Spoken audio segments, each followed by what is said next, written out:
Shane Oglow, and I'm from Canada, but I'm currently living in Andorra. Did this event meet your expectations? Yeah, it was fun. I knew it would be a smaller event. I know Augustus has never done it here before, and it's a smaller community. But there's some absolutely lovely people here. There's some very knowledgeable people here too.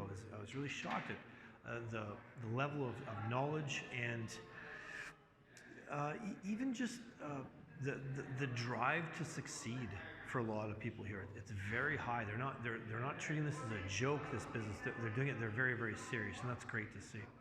And it's fun because the one thing about an Amazon business, like most Amazon or online businesses, is that the only constant is change.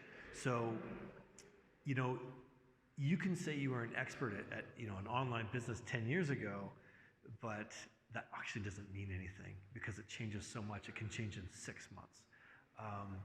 So I think being fresh, relevant, up to date, and having people who are actually doing what they say they're doing is very useful versus someone having a theory or something that worked 6 or 7 years ago. It's virtually irrelevant. So I think for any serious Amazon seller, you have to stay in the know. You have to talk to people who have been there and done it and network and collaborate. And these are the best ways to do it, by coming to events, conferences, and just getting out there and learning.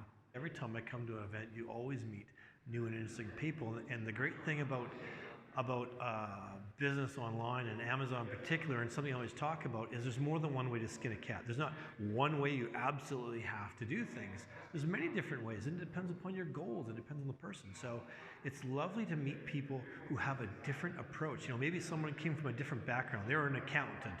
They were a factory worker. They were a single mom. You know, whatever their story is, but they've got a different take on things. And sometimes you need that refreshing, kind of out of the box look. And I always meet people at these events who are just lovely people, and I get some new ideas, and it's fantastic to share.